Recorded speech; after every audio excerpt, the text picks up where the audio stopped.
Assalamualaikum warahmatullahi wabarakatuh. Alhamdulillahilladzi arsala rasulahu bil huda wa dinil haqq liyudhhirahu ala dini kulli wa kafa billahi syahidan. Asyhadu an la ilaha illallah wahdahu la syarikalah wa asyhadu anna Muhammadan abduhu wa rasuluhu la nabiyya ba'dah. Allahumma salli wa sallim wa barik ala sayyidina Muhammad wa ala alihi wa ashabihi ajma'in. Rabbi israh li sadri wa yassir li amri wahlul 'uqdatam min lisani yafqahu qawli, amma ba'du. Para pemirsa yang dirahmati Allah Subhanahu wa taala, alhamdulillah, kita panjatkan puja dan puji syukur kehadirat Allah Subhanahu wa taala karena atas limpahan rahmatnya, atas taufik dan hidayahnya, atas nikmat-nikmatnya kita hari ini ditakdirkan Allah Subhanahu wa taala mampu untuk menghirup udara di pagi yang cerah ini. Kita ditakdirkan hari ini masih dalam kehidupan di dunia. Kita ditakdirkan hari ini tetap dalam iman dan Islam, mampu menjalankan perintahnya dan meninggalkan seluruh larangan-larangannya.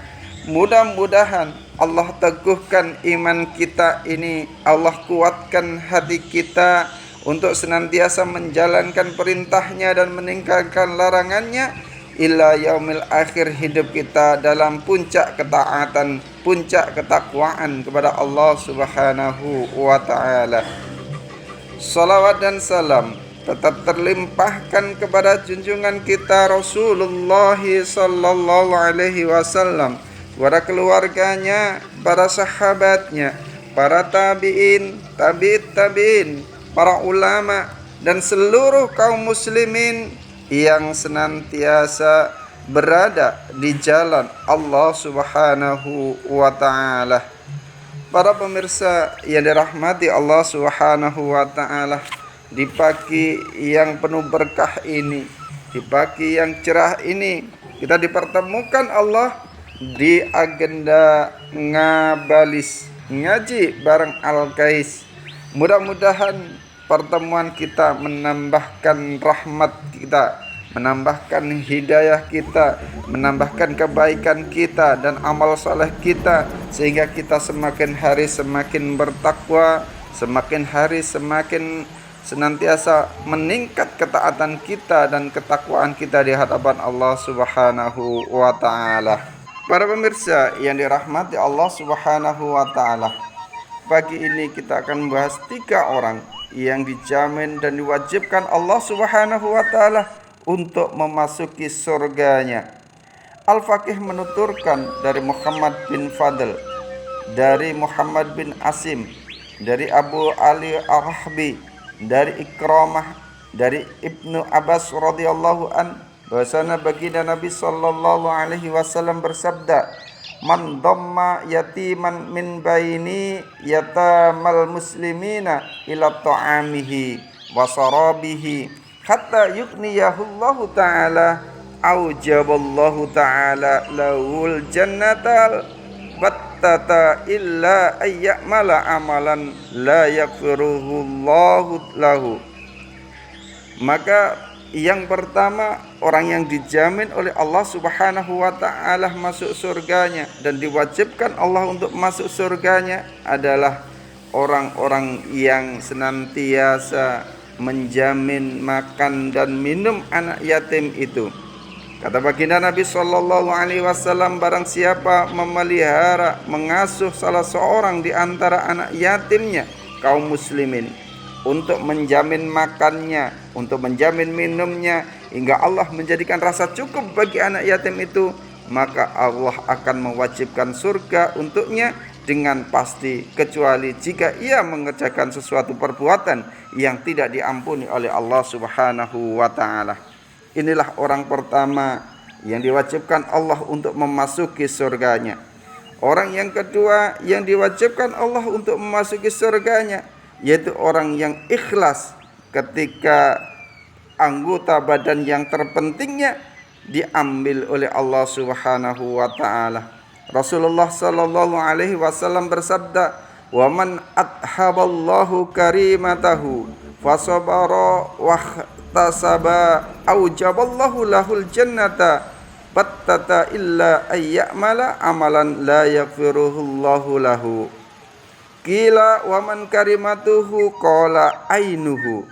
Maka kata Rasulullah sallallahu alaihi wasallam, barang siapa yang Allah hilangkan anggota badannya yang amat penting, kemudian ia bersabar dan ikhlas, maka Allah mewajibkan surga untuknya dengan pasti, kecuali ia mengerjakan suatu perbuatan yang tidak diampuni oleh Allah Subhanahu wa taala. Ditanyakan kepada Rasulullah, anggota badan yang penting yang manakah wahai Rasulullah? Beliau pun menjawab, yaitu matanya. Para pemirsa yang dirahmati Allah Subhanahu wa taala, yang ketiga orang yang diwajibkan Allah Subhanahu wa taala masuk surganya, yaitu orang yang punya 3 anak perempuan atau 2 anak perempuan yang dididiknya dengan solihah sehingga ia sampai mati ataupun ia sampai berkeluarga. Rasulullah sallallahu alaihi wasallam bersabda, "Wa man kana lahu 3 banatin fa addabahunna wa anfaqa alaihinna hatta yamutna au yabni bihinna au jaballahu lahul jannatal battata illa ayyakmala amalan la yaghfirullahu lahu." Maka kata baginda Rasulullah sallallahu alaihi wasallam, dan barang siapa yang punya 3 anak perempuan, kemudian dididiknya, dibiayainya hingga ia mati atau berkeluarga, maka Allah akan mewajibkan baginya surga, kecuali jika mengerjakan suatu perbuatan yang tidak diampuni oleh Allah Subhanahu wa taala. Kemudian ada seorang badui yang berseru, qala fanadahu rajulun minal a'rabi faqala ya Rasulullah awithnataini, qala awithnataini. Maka lantas ada seorang badui yang berseru kepada beliau, baginda Nabi sallallahu alaihi wasallam selai berkata, "Ya Rasulullah, bagaimana jika hanya mempunyai 2 anak perempuan?" Beliau pun, baginda Nabi Muhammad sallallahu alaihi wasallam pun bersabda, "Walaupun 2 anak perempuan." Para pemirsa yang dirahmati Allah Subhanahu wa taala, inilah 3 orang yang diwajibkan Allah untuk masuk surga Allah Subhanahu wa taala, dengan catatan mereka semua tidak melakukan perbuatan-perbuatan yang tidak diampuni oleh Allah Subhanahu wa taala. Yang pertama adalah orang yang mengasuh, memelihara anak yatim, menjamin hidupnya hingga ia sampai dewasa. Yang kedua, orang yang ikhlas ketika dia diberi Allah tidak bisa melihat di dunia ini. Dan yang ketiga adalah orang yang punya anak perempuan, kemudian dididiknya sampai ia mati atau sampai ia berumah tangga. Maka 3 orang inilah yang diwajibkan oleh Allah Subhanahu wa taala menjadi untuk masuk surga Allah Subhanahu wa taala, dengan catatan mereka tidak melakukan perbuatan-perbuatan yang menyebabkan tidak adanya ampunan Allah Subhanahu wa taala.